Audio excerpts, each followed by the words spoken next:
All right. Excuse me. Thanks again for joining our product update today. We have some fun things to share. So we will start. Pressbooks Results and refining that solution continues to be a great priority, and we've had a lot of wonderful engagement from people using it to help drive those improvements. So we'll share a quick update on that.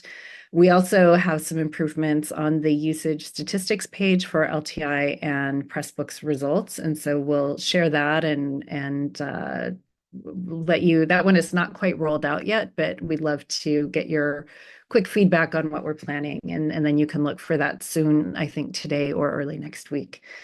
Michelle will talk a little bit about some of the user engagement and research activities that are helping inform some of these improvements. Steele will talk a little about a reminder about configuring LTI if you haven't done that already. He and Oz will share MathJax and LaTeX support improvements that were released recently. We're really excited about that. And then also Steele will talk about a PDF preview button being added to the book export page to improve the user experience when folks are getting ready to do exports. We have from Jen some awareness building tools and one new tool that we've added that we want to just give you a quick update about. And then Chris will walk us through a few smaller updates. And we've got a couple of previews of what's coming. We have some monthly release notes, and we have some questions for you about the ways that you would like to get information and have that handy about what Pressbooks is doing and what's ahead. And then we have an update on the accessibility improvement around H5P preview in Pressbooks PDF. So we'll share more about that when we get there. So without further ado, and then we'll have some events, and then hopefully we'll have a few minutes for roundtable at the end if there's things that you guys would like to share with us. So Pressbooks results. So you probably know about this if you've been coming to these sessions or if you are reading some of the messages that we send out. But just in case this is new to anyone, Pressbooks Results is our feature that provides learning management system gradebook passback for graded activities that are created using H5P. And I will share these slides. In fact, I can put a link to the slide deck in afterwards, but there's a quick video that you can watch. Excuse me, we see that it really helps provide more visibility into how students and how they're using the learning materials. And also we're hearing from instructors that it increases the motivation of students to actually engage with the learning materials because there are points associated with that. And also it's helping to inform teaching interventions and saying, where are students doing well, where there are areas where they might need some additional help and support. So this term, we have about 30 institutions using it, around 75 instructors, and a total of about 140 courses, and around 3,700 students. And so this has been a great kind of more than a road test. We're really happy with the participation levels and the feedback that we're hearing so far. So one of the areas that we've been focusing our attention on improvements is around visualizing student responses. So we've heard from instructors that that they and their students want to be able to see not just what goes into the gradebook, but what were the answers to the questions that are deriving those scores for the gradebook. And so we've been working on this, and to date, we've delivered visualizations for essay, multiple choice, fill in the blank, drag the words, true, false, drag and drop. And recently, we've also been able to deliver not only the instructor view for those things, but also the student view for those types of activities. And these are among the most popular of the activities being used. And so that's why we selected those. Michelle has been doing user research that's been helping us to refine that. So Michelle, would you do a quick show and tell for us? For sure. This is the activity results viewer, and here's a little preview of what those changes look like. So for items such as fill in the blanks, you will see this modal pop up. and answers that were submitted that were wrong by the user will show up in a sort of color with an X, and the correct answers will also show up along with the correct answers that have been set by the instructor. I'll note that only the instructor can see the correct answers that they've set. Any of the student views don't have that sort of correct answer visible to students. But in this view, you can also toggle between different submissions that have been submitted. So you can see the date and time that that has happened. And also, if you want to take a look at the sort of context of the information and the original H5P activity, that's available there too. So that was what fill in the blanks looks like. We've got drag and drop, drag the words, essay, multiple choice, true, false. And so for some items like such as mark the words, which technically don't have a visualization that's supported, we now show you that there is no visualization available yet for this activity, but you are able to see that there are different grades and the time of submission that a user has submitted. So these are all now live on the activity viewer and are available for use. So I'd love to hear also feedback from people when they do get to use them. Thank you, Michelle. All right. The next area that we've been making some improvements. So we recognize that with this new feature, it's important for network managers to have visibility into how both LTI integration, so where is that happening, which courses and books are involved in that, and which instructors, as well as specifically the use of Pressbooks results for the grade pass back. And so we created a dashboard in January, and it had some great summary statistics. And we also heard, as we were asking for feedback, well, it would be nice if we could get a little more granular detail, not just how many, but who and what, which books, that type of thing. And so so Michelle has been working with the tech team around the design, and we're nearly ready to implement. I think it's been in testing this week. So Michelle is going to do another show and tell for us. We're actually quite lucky because it seems that this was actually deployed kind of right before this meeting. So it would have been hard to know that it was ready quite yet. So now when you look at the LTI and results usage page, we've broken it down into sort of a bit more memorable organizational features. So we're starting with the sort of course. You can see which books are used within those courses. You can see the number of students using results in that course, the students launching the LTI, the number of LTI launches, who the instructor is or instructors for that course is, as well as the institution, which is important for larger consortial networks, and also the LTI platform.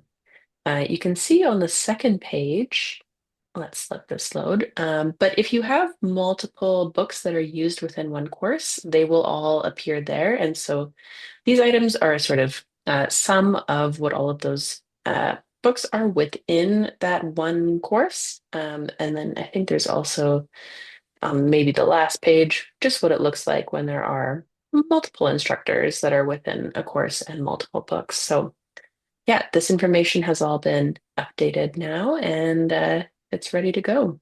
All right. And if you scroll down, Mhm. can you scroll down? So the Yes, we original still table that have, we delivered is there, correct. right? So it's just down Yep, below the detail table. you got it. Okay, so any of you network managers who are have folks that are using Pressbooks results, please take a look for this in your stats part of your dashboard and share feedback. We'd love to hear from you and if this is helpful for you. Oh, Michelle, do you want to speak? You don't have to share your screen again, but would you talk a little bit about the user engagement research activities that you're working on? Of course, thank you. We do have two great opportunities to help provide feedback to make Pressbooks a better platform for you and your users. So we are hosting a sort of bi-weekly product discovery session. So it's a bit more of a group session every other Tuesday to sort of bring up some latest feedback or new updates and then also feedback on those updates. When we're working on things in progress, it's a great session to get immediate feedback. It was really helpful for the LTI and results usage page to to really flesh out some of those columns and what people needed. So I highly suggest signing up for those sessions, as well as I'm running one-on-one sessions to really dive in deeper to how you're using results at the moment, and get lots of feedback so we can make the product better. We still have topics around results here. Feel free to shoot me a message at michelle@pressbooks.com and we can get you set up for one or both of those sessions. Thanks, Michelle. Okay, Steele, I'm going to hand things over to you. The things that we just wanted to remind network managers about are LTI integration is included for your enterprise network. If you want this, we are happy to help you set it up. We have now over 100 of our enterprise clients have established connections to over 230 LMSs. We're pretty experienced with doing it. It should be pretty easy and pretty fast once you get approval. And there's a couple of benefits. One, it will allow students to directly access content in the LMS from your Pressbooks network. That includes private content that the instructor or the author isn't interested or ready to publish to the whole world. It makes account creation and permission management really easy. So they click the link, they view the content. You don't have to worry about adding them to the book, making sure that they can see private material. It just handles that and makes it is aware of who they are and provisions the access they need. And all of the features that Michelle was just showing with Pressbooks Results, if you're using graded H5P activities and want those to go to your gradebook or see the results, this is a necessary prerequisite for that. So hopefully those are compelling reasons. If you use Pressbooks for teaching and learning, I think an LTI integration is really helpful. And if you want to use it, we want to help you do that. So the next slide will tell you how you can go about doing that. If you've never used LTI and that acronym is meaningless to you right now, well, there are some very simple instructions to do a new LTI connection via what's called dynamic registration. There's a guide document you can share with your LMS admin. It will take them 5 to 10 minutes and it will be done. And then you will have a global connection between your Pressbooks network and your LMS. They'll provide a single placement ID value that you will then store in your Pressbooks network, or we can help with that. If you've already set up LTI in the past, but haven't updated it, if you did it like more than 2 years ago, you may need to turn deep linking on because that's a relatively new feature for LTI. And that's even easier than setting up a new LTI registration. And there's instructions for doing that. We can figure out what scenario you're in and what situation is needed if you have questions or you aren't sure. And the premium support is the place to get help for that. So you can email premium support anytime, or those of us on the call that you have existing relationships with, whether it's your account manager or me, and we'll help you do that at your convenience. So the next thing I'll talk about is something that we've been working on that we're pretty excited about. Oz, who's here in the call, was the primary developer for a lot of these improvements. So if there's technical questions, they'll probably go to him. But the basic idea is that we know that there are a lot of people who are writing books that have scientific notation or mathematical expressions in them. And we wanted to make it easier for authors to include those expressions in their books using the syntax that they're used to. A lot of people use a typesetting system called TeX or LaTeX. And when you are writing in LaTeX in whatever environment you are, usually there's like a symbol or set of symbols that you include to say what's coming in between is math or special characters. So process it differently. Historically in Pressbooks, we didn't support all of the delimiters that people were used to using. We made them use a shortcut delimiter that worked in our environment. And so that was one of the problems that people had when they were trying to write. They had to learn our syntax delimiters. Another problem was you could use the syntax delimiters, but sometimes there are special additional packages that people install with LaTeX that give them extra characters that are used for chemistry or physics or advanced math. And those characters or symbols aren't necessarily available with the default configuration. And so that was a problem. You didn't have the ability to add new packages or support for characters in your discipline. And then the third thing we wanted to make sure is that when you're using this native solution, the math or the scientific notation is accessible in the web browser with all the modern accessibility expectations. And that when we make export files like EPUBs or PDFs that don't support JavaScript, that the images or the math is also visible and accessible there.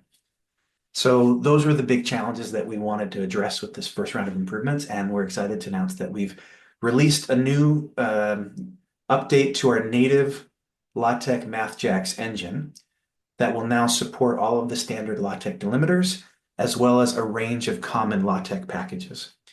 We've also updated to use MathJax 3 in the web display, which is the JavaScript library for rendering math in the browser in an accessible way. So if you want more details, I'm going to share my screen. If that's okay, I'll take over here. This is the guide chapter that describes a bit more about math. So you may want to read this yourself or share this with your more technically minded authors, but there's really two ways to do math. And we, wherever possible, would recommend use the native version in Pressbooks, and we've enhanced that native version. So what this does is it allows you to input through whatever syntax you'd like to use.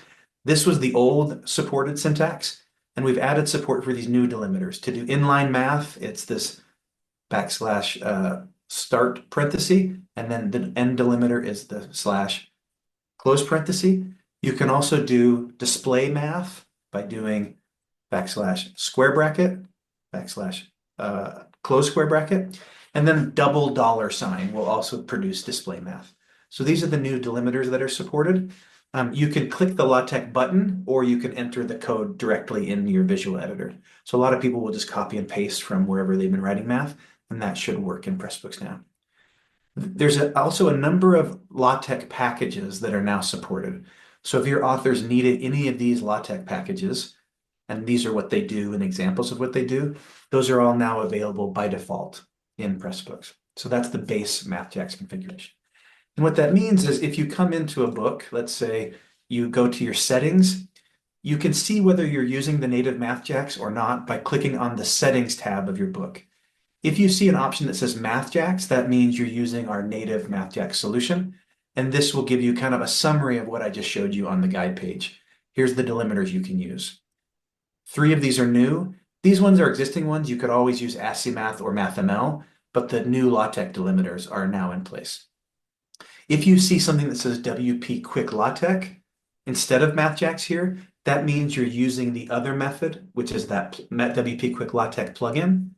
And for some of the people that are using the plugin, they may want to consider, could I deactivate the plugin and see whether the new MathJax solution will handle my situation and render my math? That may meet the needs for those authors, and they could kind of get rid of that plugin, which has some kind of issues or problems, especially regarding accessibility. In the editor, you'll see something like this. And so if I wanted to put new math in, oops, that wasn't an example. Dang it, I had an example of math that I was going to copy and paste. So let's just pretend that I didn't override that in my in my editor. Here's an example where I have a series of math expressions that are going to use inline notation. And I've just used the regular math syntax here. When I'm ready, I could click preview or save, and then I would see, here's what all of these equations and expressions look like. They're being rendered in the browser using MathJax. And what MathJax does is it gives you a number of additional kind of context options and accessibility features so that this will be about as accessible as math can be in the browser, or scientific notation will be in the browser, just by default. So it comes with all the perks and benefits of that. And this chapter has lots of different math examples. The other thing that you can do is you can generate an export. And so I've done an export here of a book that has a lot of example math. And here you're seeing what this will look like in your PDF exports, for example. The math is looking nice and well formatted. There's a mix of both inline and display math. And then later down in the book, you can see how it looks in footnotes and other kinds of sections of the book. So here's an example of LaTeX or math in my footnotes or in the glossary terms. So we're really excited about that. Those are the math changes that have already been released and are already available. I want to pause and take any questions. I know that people have had a lot of questions in the past about how to author with math and what is possible when writing with math. I do have a couple of Yeah. questions, Thanks, Jamie.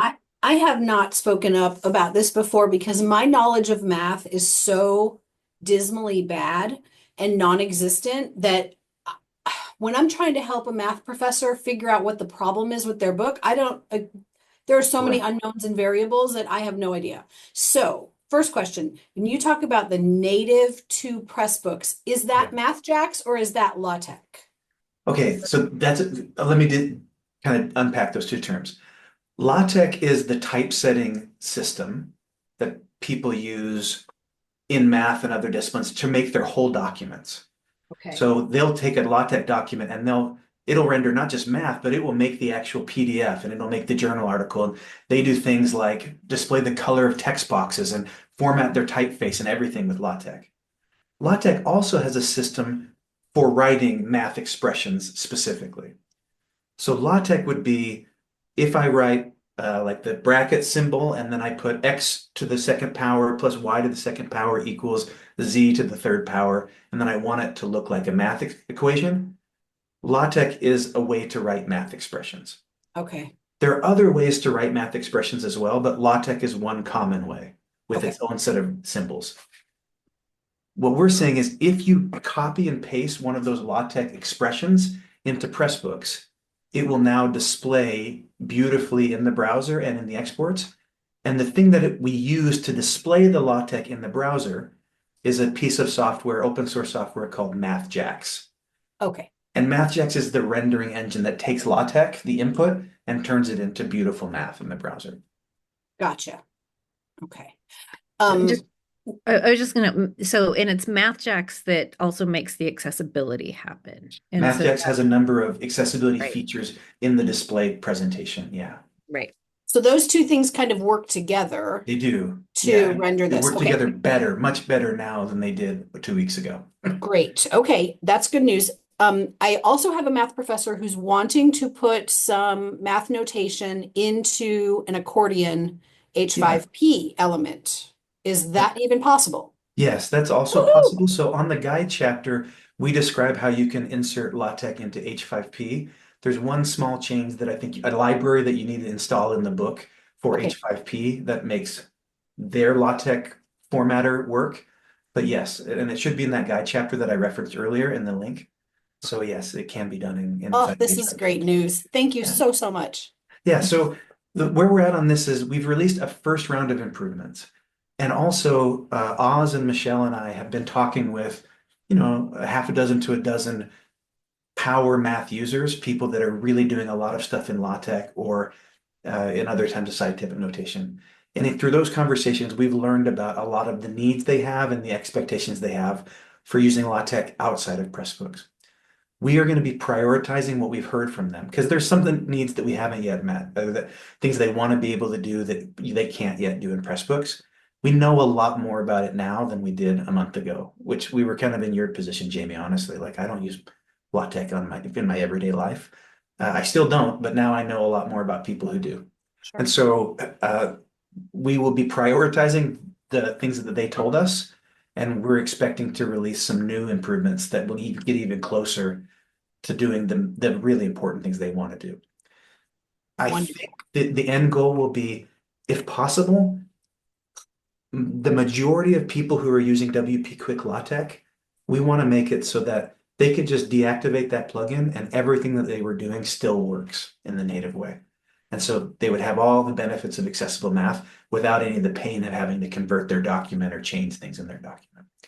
We're not quite there, but for many people we are. And we want to make sure we reach the edge cases and understand all the different things people were doing with that plugin so that it's just part of the native authoring experience. There was a question in the chat that I think was sent just to me, but I'll read it out. What if the professor already has his LaTeX expressions? Can they cut and paste them? Is there a conversion? Usually, yes. So, Eleni, if they've written LaTeX elsewhere, you should just be able to copy and paste the LaTeX in. There are some situations where the expression requires an additional package. And in the math environment, they would add that to their preamble.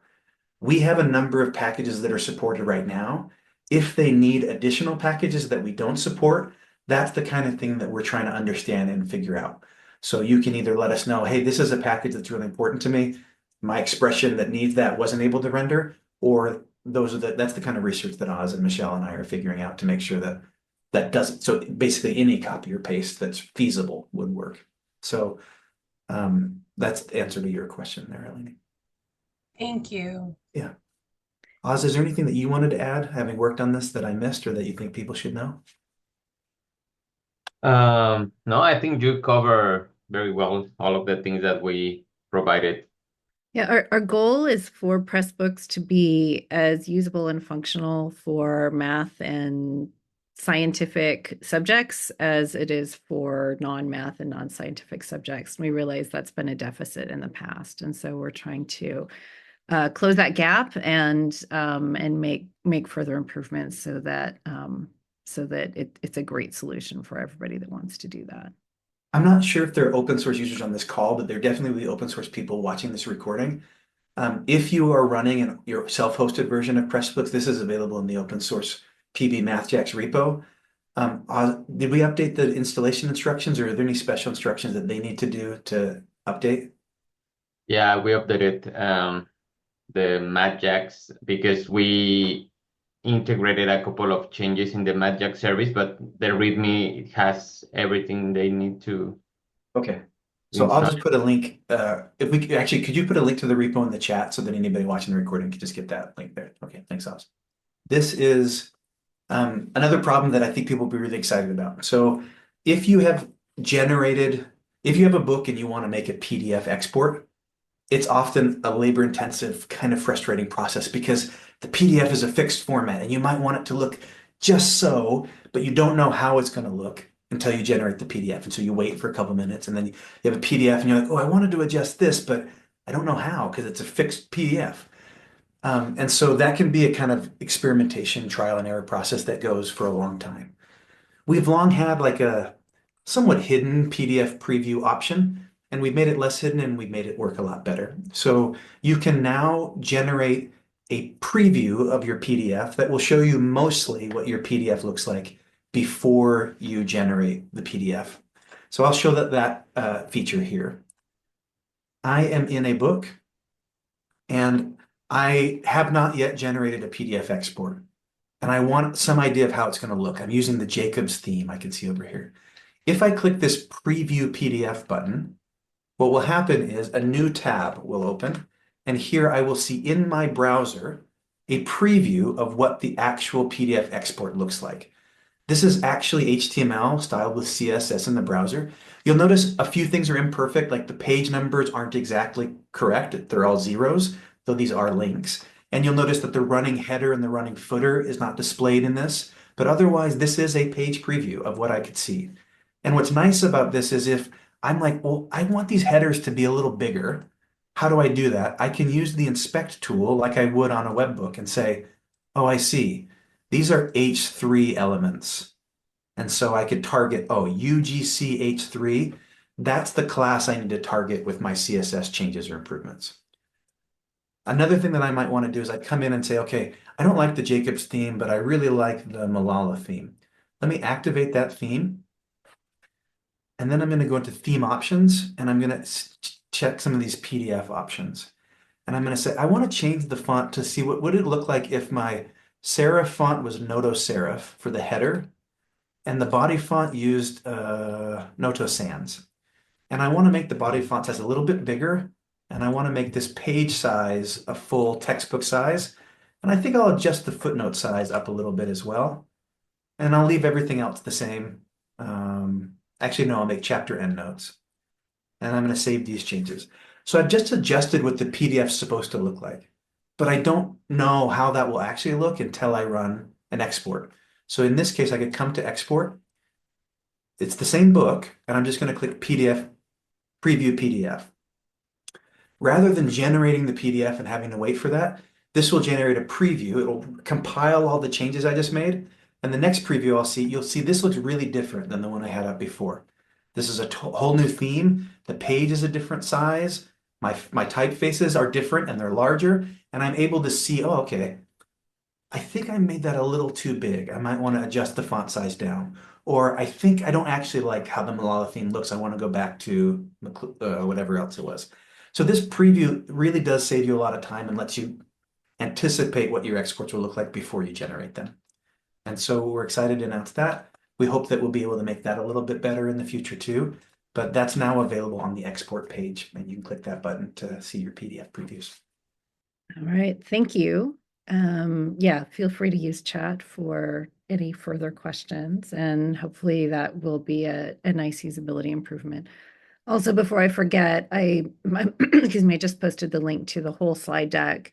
There's a lot of hyperlinks in here, including in this next topic that we'll have. The next thing I'm going to be chatting about briefly is, I think we first introduced this, oh, here it is, a few months ago, but what we call our Pressbooks Promotional Toolkit. So there's a few different things available on here for folks who want to spread the word about Pressbooks on campus. So we have Pressbooks logos if you are looking to create your own materials. We have a few editable documents. So we've had the faculty one-pager for a while. There's a digital and a print version available of that. We have the slide deck, which is also editable and brandable, so you can put your own information on it. The new piece is this here. It's a book spotlight card. So we had created this at request of a client who was hosting an event and wanted something they could print out and have on the tables to showcase their top Pressbooks.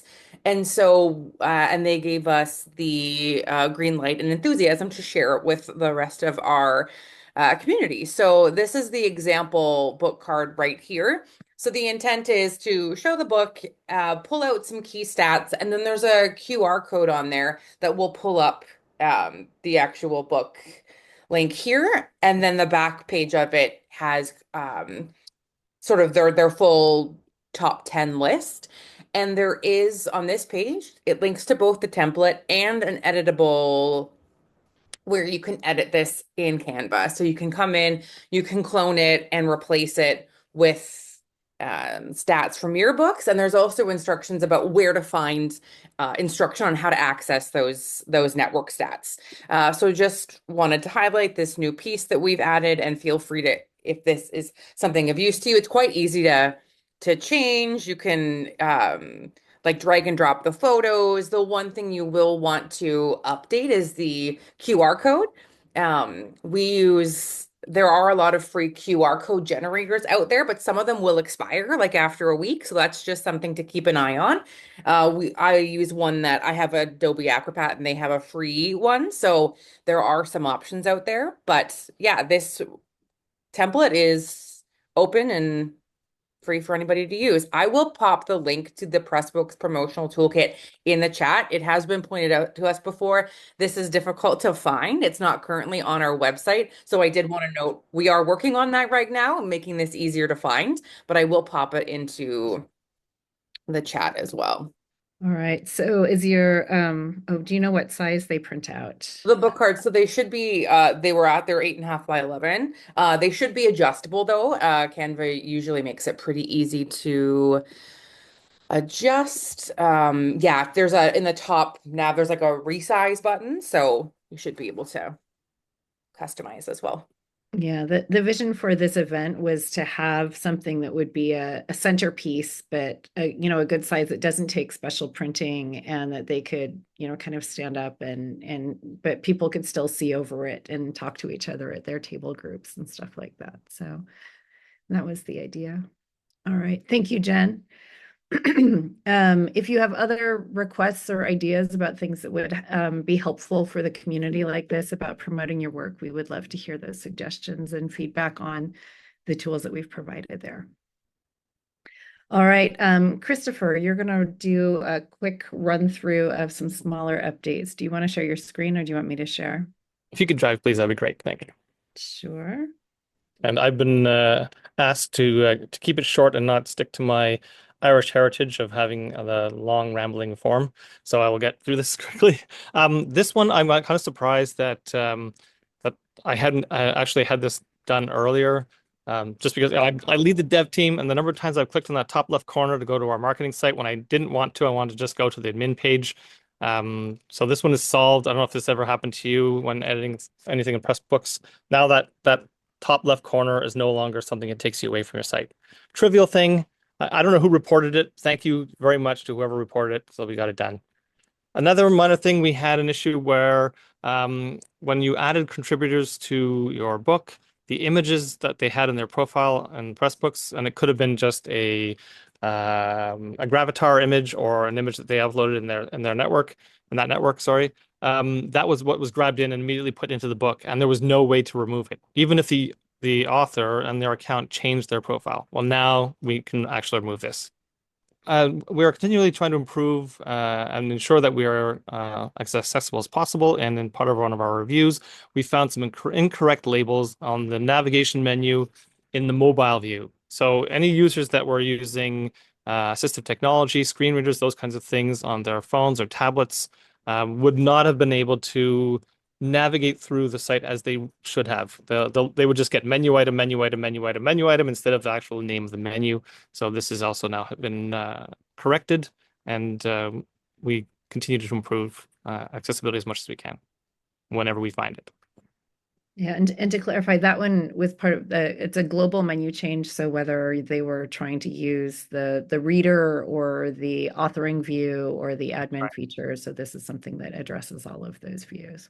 Yes, it would have impacted all users, including just book readers. Yes.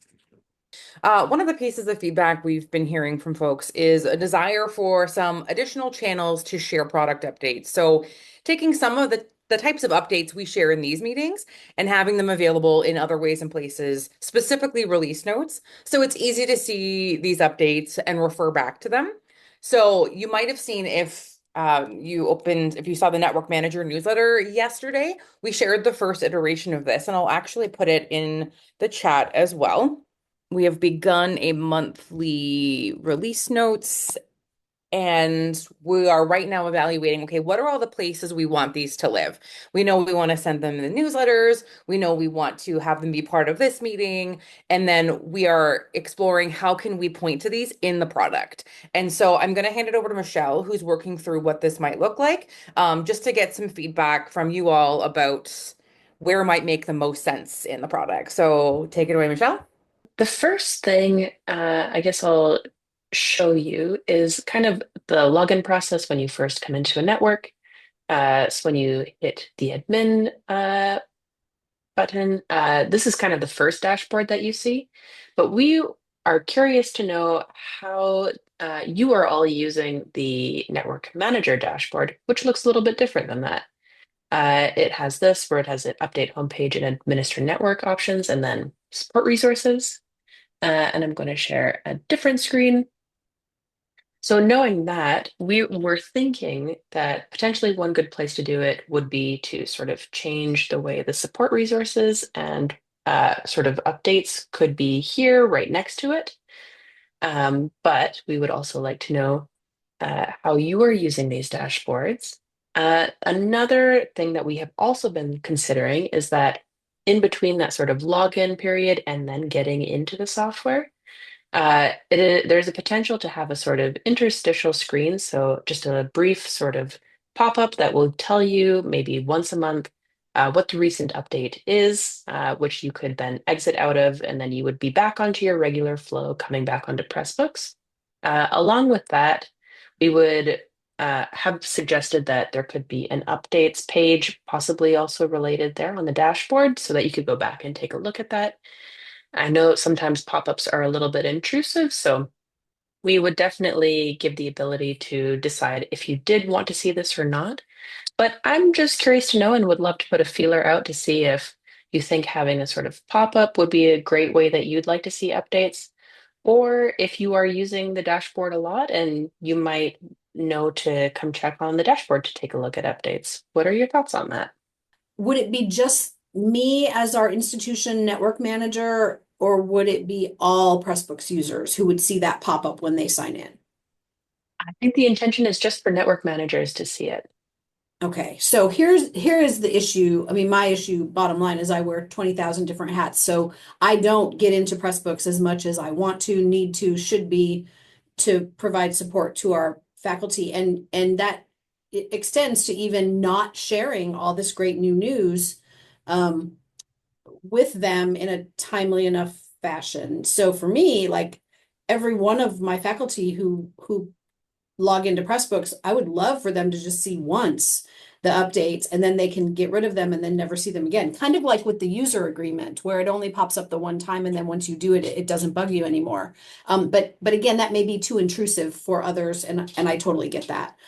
And as far as my own preference, having it on the dashboard is fine, but having it pop up forces me to maybe remember to share it with everyone else. I don't know. I'm a work in progress.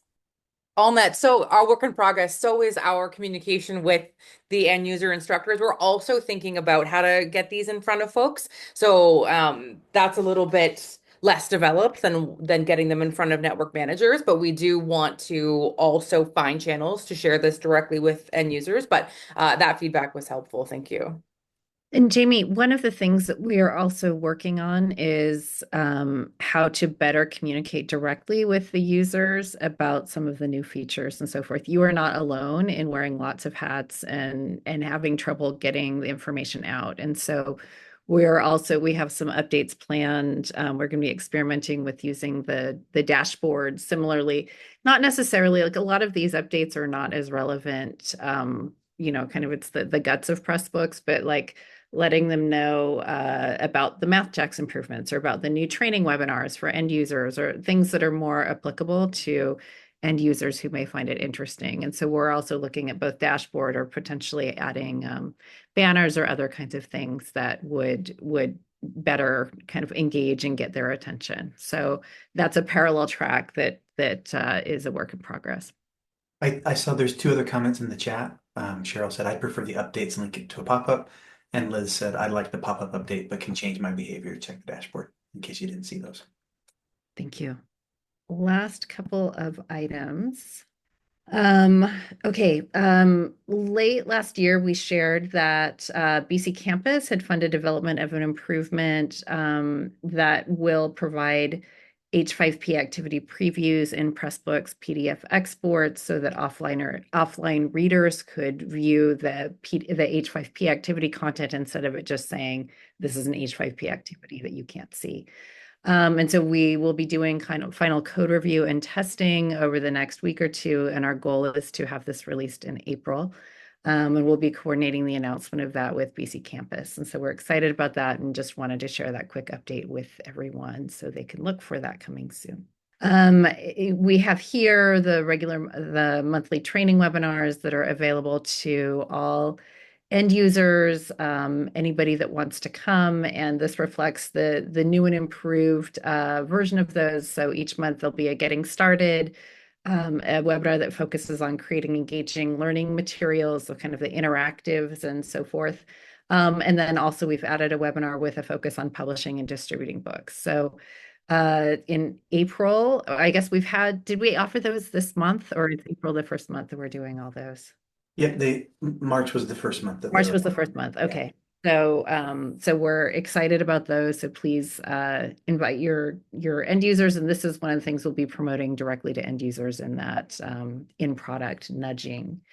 And then we have 2 spotlight webinars coming up. One is with members of the Rotel project on exploring the powers of adaptation in open education. And then on April 22nd, we're doing a panel of folks who are using Pressbooks Results, and they'll be sharing their experiences and kind of letting more people know what that's like. So if you have interest or want to share those with your users, please do that. And we will also be reaching out to our contacts and letting them know. We don't have time today for our community roundtable. Unfortunately, we are at the top of the hour and need to let you go back to your regularly scheduled stuff, as do we. But we thank you for your time, and we'll look forward to our next update in a month.